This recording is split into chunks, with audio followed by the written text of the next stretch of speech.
There we go. Hey, we are back, you guys, after a little drinky poo smoke break here. Emmitt is about to propose a thing to Tyler.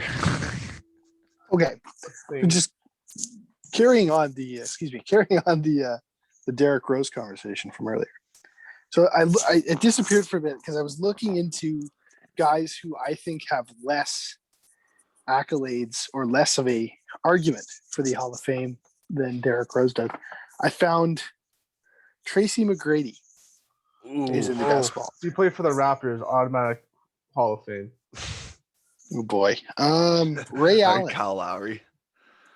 How many championships does Ray Allen have? 2. One in 2008 and one in 2013. Does he have any regular season accolades? Sorry, Emmitt, what's your point? You think Ray Allen doesn't deserve it?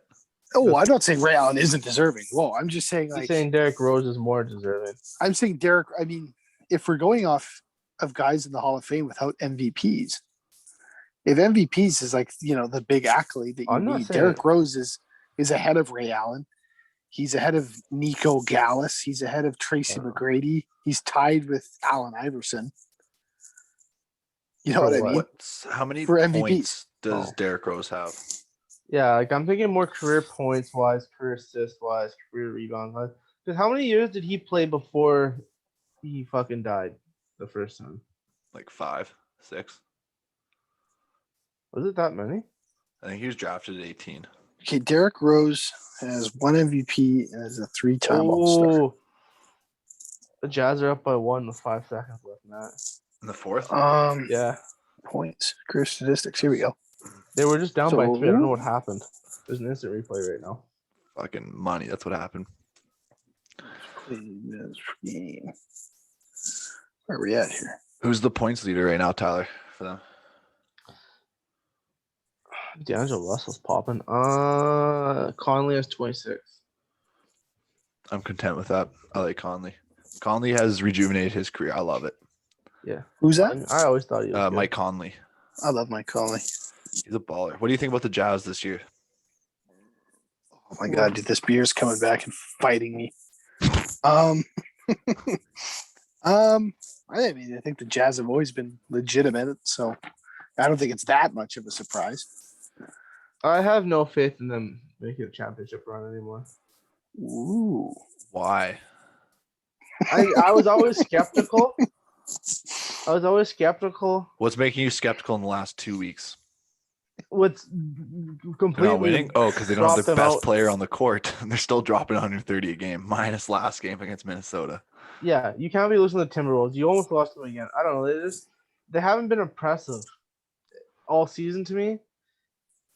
It's like the Bucks before. They win all regular season, and then when it comes to the playoffs, they don't have the star power to keep up with LeBron or the Nets. They don't have. Yeah, but Milwaukee had Chris Middleton and Giannis. The Jazz Whoa. Okay. Stop guessing on Chris Middleton. Yeah, they had Giannis, and they were still winning the regular season. Okay, man. Like, Chris Middleton's good, but let's not act like he's the Klay Thompson. I think he made an All-Star game. I mean, one in a 3-point contest. Uh-huh. I don't know. I think Chris Middleton's bad, but like you're making Chris Middleton sound like he's a Klay Thompson. Yeah. Who, me? Yeah. Yeah, you're like, oh, they had Chris Middleton and Giannis. Oh no, that was my point. I'm like, that's all Milwaukee had. They didn't actually have a lot of good players. That was like the big deal was there. Chris Middleton and Giannis. No. Like, I'm lost. Like, that's what I was questioning. I was like, why is this dude like that? I'm with him. The Jazz literally have like 8 players who could come off the bench and just fire away from 3 and make it. As a Raptors fan, over the years I've learned having a bench in the playoffs doesn't mean fuck all. Because you're a Raptors fan, that's why. No, because we had the best bench LeBron owned you guys for 8 years. No, we had the best bench in the NBA for years, and as soon as playoffs come, the bench is irrelevant. It doesn't matter what the bench does. It's all about the starters. I don't know. I disagree. I think the bench has a bigger role. You're 6th man, maybe 7th, but that's all. Why do you think the Spurs won all those championships? Because their 8th guy was the difference. Because Boris Diaw came in there and gave them those 6 points that they needed to win and those 3 assists more. I don't think that's why. That's why. Like, granted, don't- Tim Duncan, Manu Ginobili, Tony Parker, those were big contributors. But the reason that they got that extra 1-2% to win the championship, that's all you need, was their 8th contributor off the bench. I don't. I don't think Steph Curry and Klay Thompson win those championships if they don't have those giant nobodies grabbing boards for them to get them back on offense. If they didn't have Harrison Barnes. Well, I was almost said Festus Ezeli, but I didn't want to embarrass myself. But at the end of the day, it all depends on what team you have. Brooklyn, yeah, their main contributors, 80% of their game, whatever's going to happen, relies on Kevin Durant, James Harden, Kyrie Irving. But at the end of the day, the Nets, their 7th guy and 8th guy. Do you want to make a bet right now? Let's I do bet it. you $20 that the Jazz don't make the NBA Finals. I'll bet you $50 that they do. Okay, fine. They just lost to the fucking Timberwolves in the second game. Honestly, at this point, I'm just gearing up for playoffs. We got the first seed locked up. Okay, $50 that they make the finals? Yeah. All right, done. Bet. I hope they win. It's gonna be a big payday for me. It's gonna be $275 I get when they win. That would be nice, but not gonna happen. Anyways, so just that they make the NBA Finals, right? Yeah. Yeah. Oh, Jazz are gonna make the NBA Finals. You think so? Oh, yeah, sure. Yes or no? Sorry. Yeah. I think Jazz are gonna make the NBA Finals.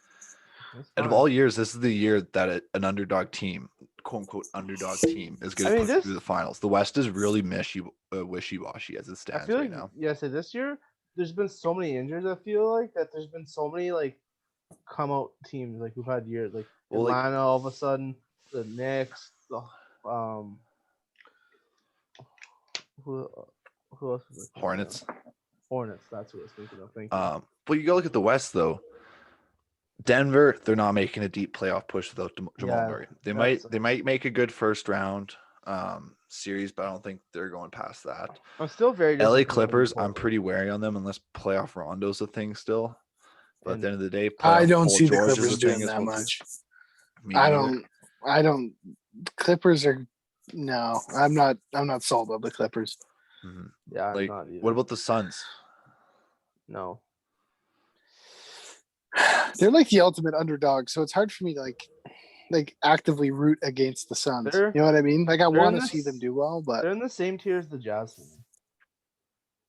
I would say they're a tier below. Like they're like the Milwaukee Bucks, where they got some good players, some good pieces, but come playoff time, they don't have the full team package. Did you not see Devin Booker in the fucking bubble last year? Yo, that's true. That he's an animal. But Devin Booker's been doing that for years. It's only now that people started fully more people started noticing. No, he's younger than Donovan Mitchell. No, him and Donovan Mitchell are like the same player. That's why I have them in the same category. I'd maybe slightly elevate Booker, but then your supporting cast is better. No, yeah, Booker's better than Mitchell, for sure, like hands down. But they don't have Mitchell. Yeah, they have DeAndre Ayton. He's a good man in the middle, but at the end of the day, though, the Jazz, they're 8 men deep, and all of them can shoot except for Gobert and Favors. No, they got shooters around. Can't shoot. He's shooting like 42%. Oh yeah. I thought he was complete dog shit. No, the last 2 months he's at 2 or 3 months he's been up to 42% now, I think. So he's gotten good at shooting. So I was not wrong in thinking that he was shit. He was a shooter. Like he had confidence in his shot, but now he's getting like good shooting though. So I don't know. That's my take. I'm definitely biased. Like I love the Jazz, and I'm finally seeing this team being just like popping off. So I'm sucking their dick. But I don't know what I'm seeing though. They're a fun team to watch. They're a good team to watch. And you know they're losing the Timberwolves and costing me fucking money. Donovan Mitchell's out, man. It's the Timberwolves. I'm just getting ready for playoffs, man. Timberwolves suck, man. I'm just getting ready for playoffs at this point. That first series looking juicy. We're taking out. Emmitt, who do you have in your NBA Finals? Let me tell you, off screen for this bad boy. I'm just looking at the table. I'm looking like how many teams are games out because it's kind of ugly in the Western Conference. You only need to look at the top 4 or 5. Yeah, because of injuries right now, it's only like 12. It's 10 to 12 games left Western now. Conference. Like when you realize that the Mavericks are only like, where's my games Mavericks out? Should be better than they are though. Yeah, That's They're true. I don't missing. They're know. missing the few key pieces. Though. They have a The good Western core. Conference is so ugly right now as I look at it. Like the only part that's interesting about the Western Conference is the top three, which is your Jazz, Suns, and Clippers. They're like the only teams not that the are Lakers? super competitive. Well, the Lakers are going to be the Lakers, right? Like they're going to go to the playoffs. LeBron's going to be healthy. AD's going to be healthy. It's all going to work out perfectly in LA. And LeBron takes his team to the finals every fucking year. It happens. It's like lock. Yeah, well, of course. That's just because he's arguably the best player of all time. That's what you would expect. Yeah, okay, so they're clearly going to beat the Jazz. Well, you have a $50 bet saying that they're going to make it there, so you better hope they don't. But anyways, like it's probably going to be either the Jazz or the Lakers against the Nets. I don't need the Jazz or the Lakers. I need your definitive picks of who's winning and how many games. I think Lakers Nets. I got Fuck you. 6. Well, I'd like to see the Jazz, but I mean, I'd like to see the Jazz. I'd like to see the Suns. I'd like to see the Jazz. I'd like to see somebody else. But playoff LeBron has yet to be full on defeated. Like it's like betting against Tom Brady. Yeah, exactly. That's exactly. And I learned that the hard way this Super Bowl. I bet a lot of money against Tom Brady, and I lost big. That's what I mean. Like I don't know. Like it's like you say. It's like betting against Tom Brady. Like you just can't. I'd love to see the Suns make it to the finals. I'd love to see the Jazz make it to the finals. I'd love to see like the Mavericks come out of nowhere and make the finals. But it's not going to happen. Yeah, because LeBron will just not let it. Yeah, he will do everything in his power not to. And I don't think in the East anyone can take out the Nets, whether Kevin Durant's on the floor or not. Well, if James Harden is healthy. Well, yeah, that's presuming, but I mean, all signs right now kind of point towards him being healthy. He already suffered a setback, so who knows? I presume he's going to find a way to make it in the playoffs. I mean, I'm sure he's at least going to he's at least going to sit out the first round. He's going to sit out the rounds. I think that team has the firepower to beat a first round, an 8th seed. Yeah, I would presume. Yeah, especially without in the East Harden. Right now. Yeah, without Harden. So I mean, I think once that team's back in full rotation, I don't think anyone's going to beat the Nets. Harden just has to go get a couple lap dances in Atlanta, and he'll be all good. He's got to go visit Magic City. Yeah, he'll be fine. He'll be fine. Yeah, right? But it has to be Lakers and Nets. Like this has to be the meeting of the super teams. It has to be proving that LeBron can take out more than just one super team. No, I got the Nets in 6. See, I myself have the Jazz beating the Nets in 7. Cocky, I know.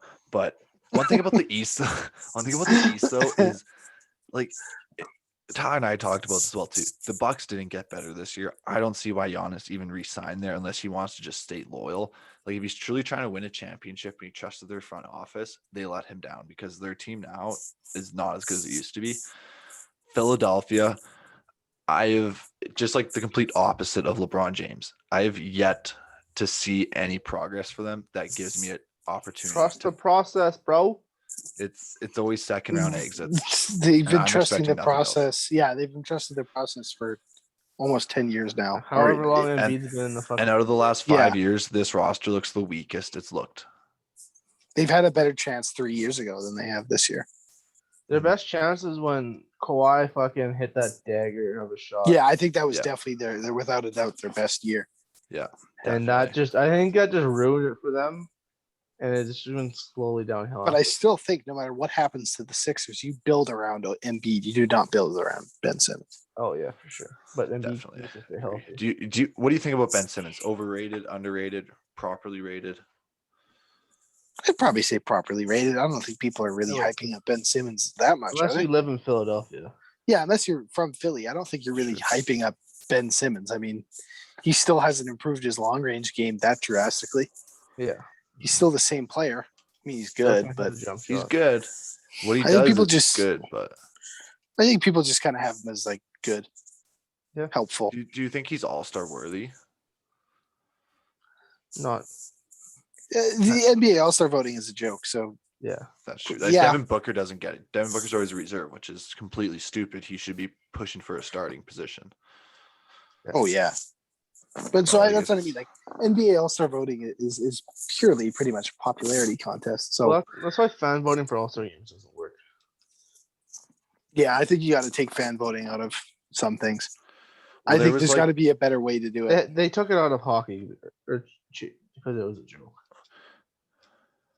Or they changed it so you couldn't vote for anyone. They give you players to pick because one time in NHL they voted a fourth-line grinder into the playoffs or into the All-Star game. Well, that was like when Alex Caruso was at the top 3 votes for point guards or something like that, like 2 or 3 years ago. It's like, okay, this dude is. Well, I think I was on the show saying that was like fun, so I don't want to really contradict myself. No, it's fun, but it's like it discredits the award itself. It doesn't make it as serious as it used to be. It's great fan service. But I don't know about basketball, but I know for sure in hockey, like players have bonuses in their contract in football. I'm sure it happens in basketball as well too. If you become an all-star, you get bonuses for making the all-star game. And if when you have a shitty fan vote, you got randoms coming in over someone who deserves it, and they throw on that bonus. That sucks. Well, it was like Mike Conley this year. Yeah, if I'm Devin Booker, I'm pissed that Alex Caruso gets fan voted simply because he's a white guy that can jump. Yeah. But I mean, I think it's good that they give the fans some control, and I think, it's fun to have, whoever was the 2 players that were high up on the voting. It was Alex Caruso and somebody else. I think Taco Fall, I believe. Yeah, Taco Fall's up there too, yeah. Yeah, so I think it was like, that's fun because you kind of got, fan favorites going in and you want to see your fan favorites on All-Star weekend. But I also think it's a bit of a joke too. So I don't know. All-Star games are kind of a joke now anyways. Anyways, so we finally transitioned to NFL because supposedly the Falcons are trading Julio Jones because they can't afford to pay their draft costs this year. Whoa, when did this come out? Today? That's such an Atlanta headline. Really? Yeah. That's such an Atlanta headline. Okay, why couldn't they? Sorry, I was kind of like taken back by the news itself. Why? Because there's rumors they're going to trade Julio anyway just because they're stuck in rebuilding. But apparently they're so close to the cap, they can't afford to pay the players they draft and sign them to contract because they don't have enough cap space. Get rid of Matt Ryan then, if anything. God damn. You're going to get a lot more for Julio. You're going to have to give something up. Yeah, you get a lot of you get a lot of draft trade assets for Julio Jones. That's fair. And then it'd be a quicker rebuild because they have the 4th overall pick, correct? Yeah. They also have Calvin Ridley, who could be a number 1. No. Calvin Ridley is not a number 1. He's not an all-star like Julio, but I think he can be your number 1 for the team. I don't think so. Not a Super Bowl team, but for your team rates, that's good enough. Now, this is one of my hot takes that Matt's used to. They're interesting. You ready for this one? Yeah. You ready for this one? I think Calvin Ridley is a bit like he's kind of penciled. For me, he's penciled himself. Although he had a great season, I think he's penciled himself in as a bit of a Michael Gallup. Do you know what I mean when I say a Michael Gallup type? Yeah, I know what you mean. He's great when he's on that team. So, he does all these great things. He makes all these great plays. Everyone goes, oh my God, that's a number 1 receiver. Look at the plays he's making. You put him as the number 1 receiver on another team or on the same team. It just never works out. I forget the player's name, but it happened with Michael Irvin in the 90s. The second wide receiver made a couple big catches in a couple big games, and everyone went, well, that's number 1 receiver. He's just going to rot in Dallas. As a number 2, they push him to a number one spot in another team. He does nothing. I think that's what would be the case of Calvin Ridley. Had the opportunity to play as a number 1 because of Julio Jones' injuries, and he still put up good numbers. I guess there's a point to be made for that, but I think he's a bit of a Michael Gallup type, and I think if you put him in another roster, he kind of disappears. If I'm remembering his body type correctly, he's the shorter guy on Atlanta. Yes, he's fairly. Yeah, I'm going to put this right now. First receivers are not the speedy short guys. Those are usually the longer receivers that go out for jump balls. You want your best receiver in the jump ball situation one-on-one. You don't want them. You want the speedy fast guy running those under routes. So the big guy gets all the attention downfield because 80% of the time DeAndre Hopkins wins those one-on-ones, so they have to double team that. And then underneath it's wide open for the speedy fast guy to get it and outrun everybody. Yeah, and that's the way they were using Calvin Ridley. Okay, Even when he was a number one, he was still running short routes and screens and making plays with his And legs. I think there's no discredit to that though to Calvin Ridley though. It's like Manu Ginobili. Manu Well, Ginobili I'm is not saying- spectacular off the bench, I'm but not then the taking second away he's a anything starter, I from don't think Calvin Ridley. I just don't think he's a number one I receiver. think he's as good as Michael Gallup, which I think is a little disrespectful. No, But I'm not you saying he's guys' as good as logic- Michael Gallup. No. I never said he was as good as Michael Gallup. I said he's penciled himself into that role as a Michael Gallup. Also, with your guys' logic, Tyreek Hill's not number one then. Nope. he's not. He runs a different position. Nope. Does it matter? Tyreek He Hill's not a number he one might be your receiver. best receiver, but he's not your number one though. He's in a different. They play Tyreek Hill in a different position. Wide though. receiver number That's one. fine. Like that's what Wide like, receiver what Matt number said. one's on a specified spot on the field, Matt. It usually is though. It's usually specified to the wide out on the left hand or the right hand side. Sorry, with the quarterback. That's usually their always. standout receiver. Normally, you move your receivers around. That's Just because you're wide receiver number two doesn't mean you're the worst. You're like the second best wide okay. receiver. So on the who's team. Kansas City's wide receiver one? Wouldn't it be? Well, it wasn't Hardman. Fuck man, I don't even know if Not they have Hardman. a wide out. It wasn't be- Sammy Watkins. Who's But on Kansas City runs an odd offense though, where they have their receivers though. I still like, you're coming just across the dancing around line, though. question. Oh, Dancing okay, around but the here's question. the thing. Here's the I thing. don't here's the know thing. Kansas City's depth chart that well. As you can see based on my room, If it's a I'm number one, quite you the should big know. Seattle fan. In case you were missing out on some of this Yes, I'm stuff, aware. How hard? I think Tyler Lockett is a better receiver than DK Metcalf is right now, and Tyler Lockett's our receiver number two. I don't know. I don't know what happened to him this year. His stats went way down. Lockett? Yeah, He just set a franchise record this year. did he? Yeah. All I heard was everyone sucking off DK Metcalf this year. Well, yeah. He's the newest, biggest specialist thing. Yeah, but he Jacked. was making plays a couple of years ago. I hadn't heard his name once last year. You got to watch more Seahawks games then. I'm not gonna lie to you, I don't like the Seahawks at all. Me neither. Yeah, but you're a Cardinals fan, so I'd expect that from you. I'm a Ravens fan. But I'm telling you, I think Lockett's a way better receiver than the Metcalf is. He's our wide receiver number two. I think it's just the it's just a confusion body. is between us is the definition of what we think a one receiver is.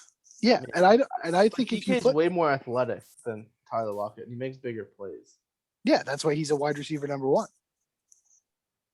Okay. He's closest to Russell Wilson's right hand side. He can win jump balls. Lockett's the guy who's going to run short routes or run these huge ass looping routes across the field, just like Tyreek Hill does. Okay, so what I'm seeing here is that definitely miscommunication. Tyler is saying that the number one receiver is just your best receiver, regardless if they're It's your tight go-to end, receiver. slot back, or receiver. That's your wide receiver one. Is your Emmitt and I are Okay. discussing it in the position wise. We're like your wide receiver number one is usually no. their. Who the fuck talks about it that way? That's just dumb. I don't know. We do. Football. We're players football do. players. Yeah, Give a shit. we're football players. Yeah. That's usually how they strategically place the receivers. Is receiver one is the best at jump balls and deep balls.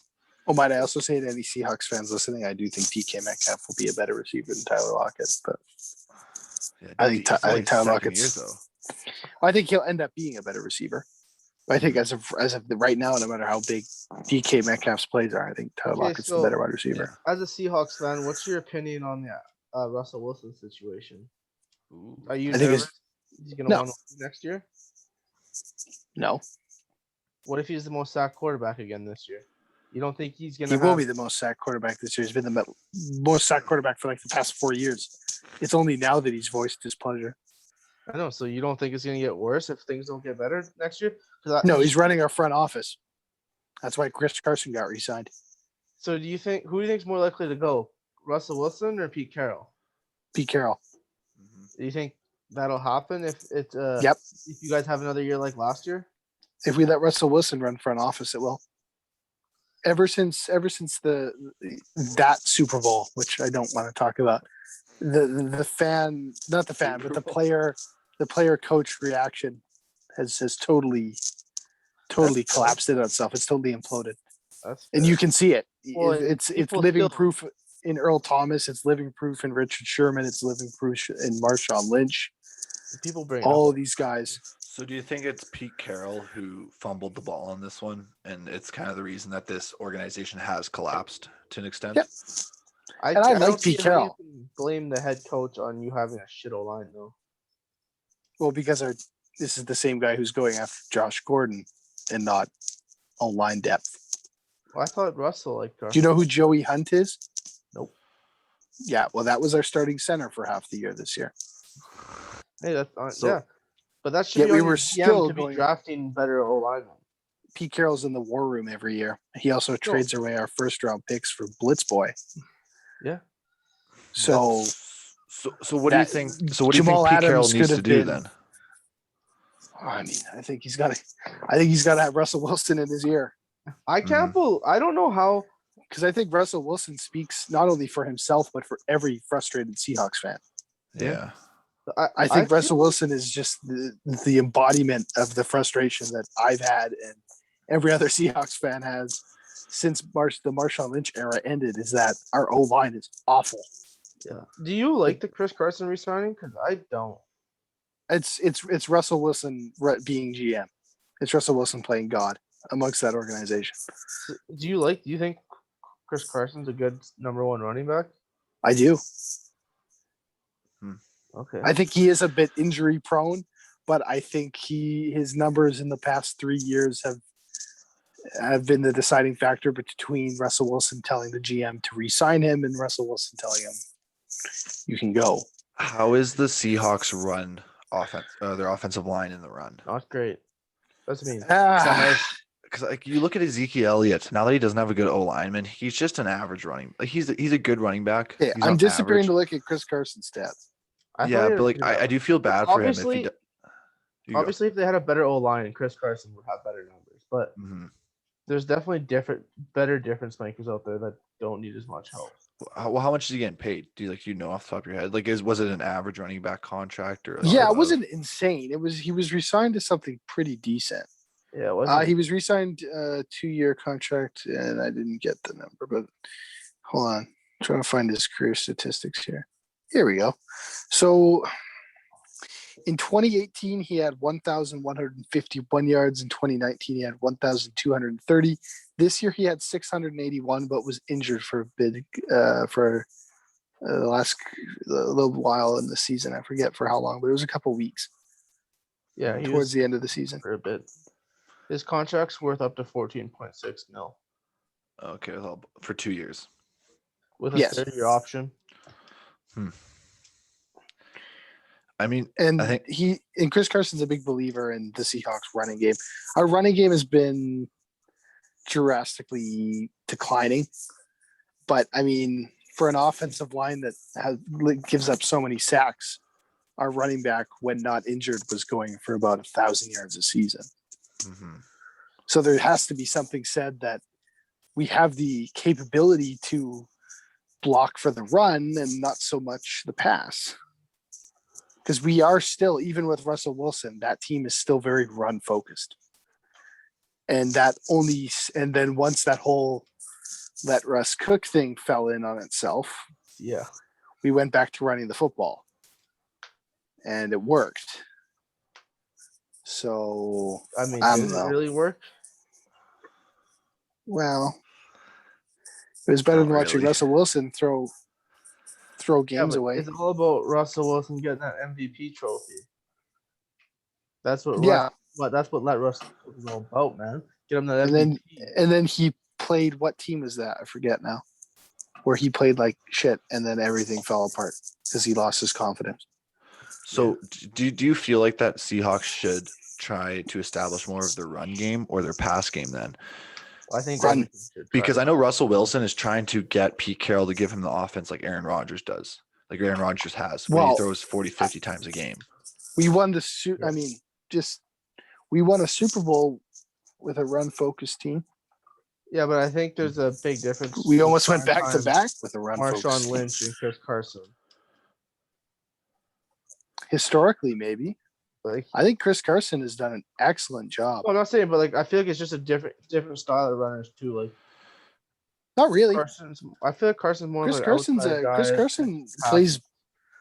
does a lot of between the tackles running. Yeah, he's primarily a head first runner. He's not running people over like Marshawn though. No.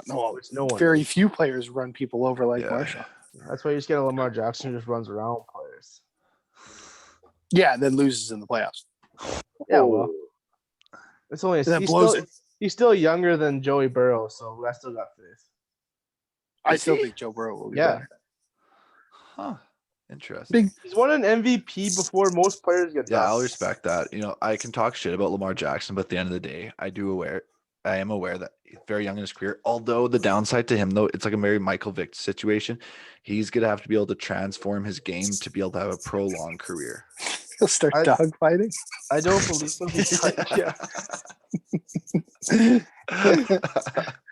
Oh shit. Oops. R.I.P. Michael Vick. Damn. Well, no, listen, Lamar Jackson, I mean, he's got the MVPs. Like you said, he's got an MVP before most guys get drafted. He's very successful in the regular season, and then nothing ever comes of it.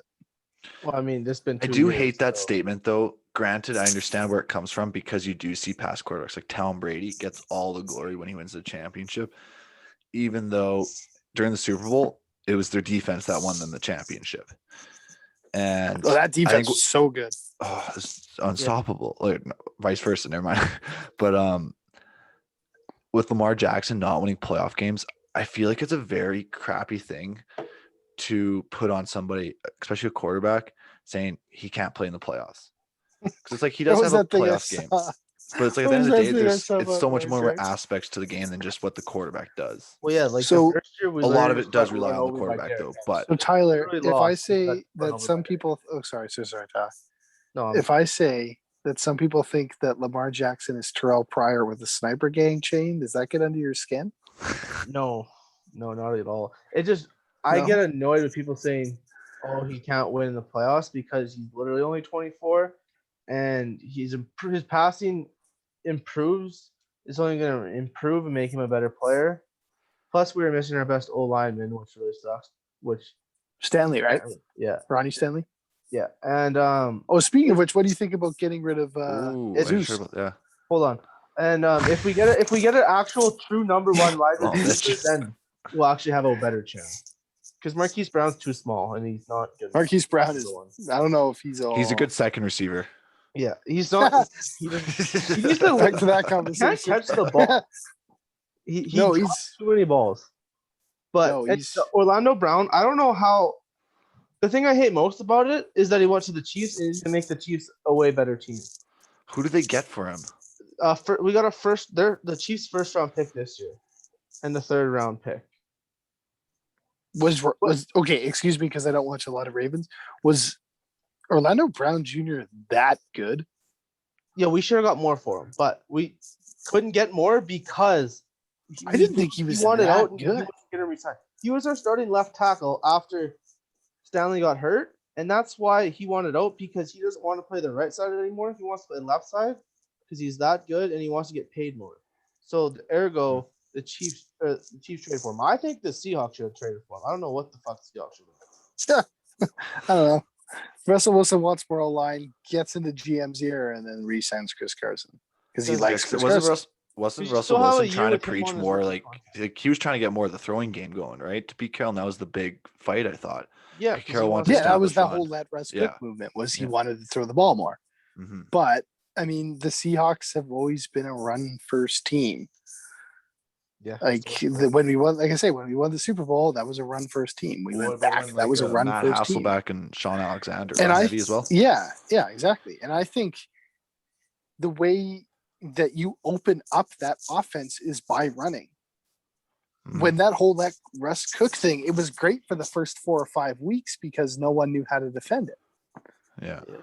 And we had athletes on offense that were capable of making plays even if they did know it. Mm-hmm. Which would be Tyler Lockett's route running ability and DK Metcalf's pure freak athleticism. But the way you open that up is you have to make teams respect the run first. Yeah. Because if they know you're going to throw 3 downs, 3 downs out of 3, they're just going to play off. Yeah, that's fair. From a defensive standpoint, you're just going to play off. You know they're going to throw. Mm-hmm. They know what as a team what they're trying to identify as and what they're pushing for. Yeah. So you play off. No one's going to respect Chris Carson if you don't make them respect Chris Carson. So the way you open up that offense is by having guys come down and respect the run first, by establishing the run. Then once players come down and safeties move into the box, that's when you can have a guy like DK or a guy like Lockett run for 50 yards downfield. Mm-hmm. You can't open up that offense without having a run game first. Which is why I think just the way it's built. It's not like a Tom Brady offense where you can just throw and throw and throw. No. Yeah, that's a good point. Actually. Lockett and Metcalf are not the type of players that want to catch slants and hooks and ins all game. Eventually, they want the home run ball, both of them. You know what I mean? Both of them want that home run ball eventually. Like Tyler Lockett's more willing as a veteran to go, do the dirty work, go 5 yards and in, where Metcalf is not that type of guy. He's a hungry, Hey, he wants to get paid still. Mm-hmm. Metcalf, I know. Yeah.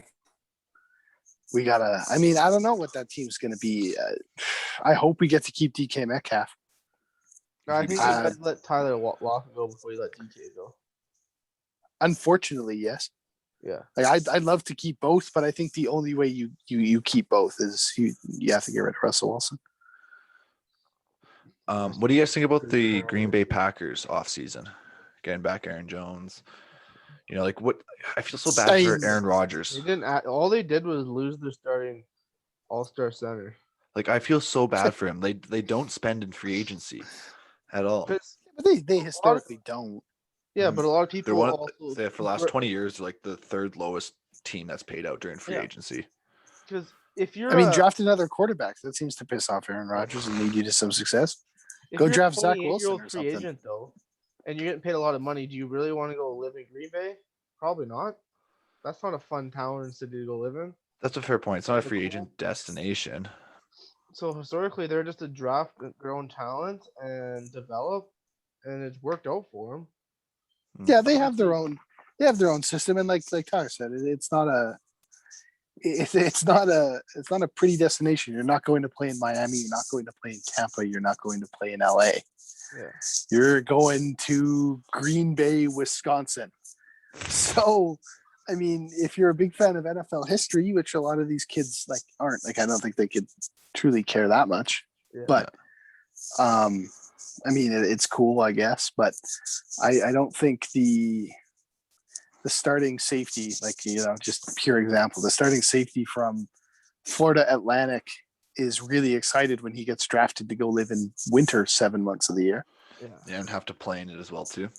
Mm-hmm. I don't think he's pleased, but they don't spend in free agency because they know no one wants to go there in free agency. Mm-hmm. No one wants to live in the cold for 7 months out of the year.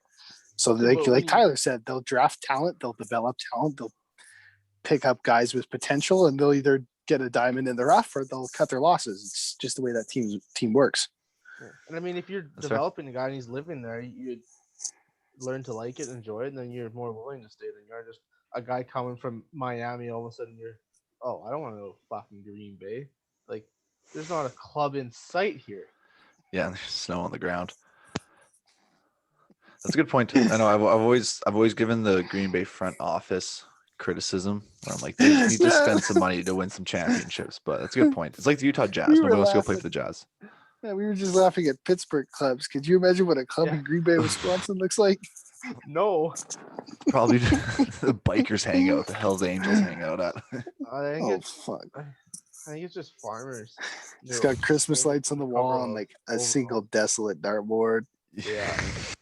A poorly lit pool table. You can see the dust. Big group of racists in the corner. Definitely. Nazi symbols cut in their hair. Definitely lots of fights. Oh man. Shit.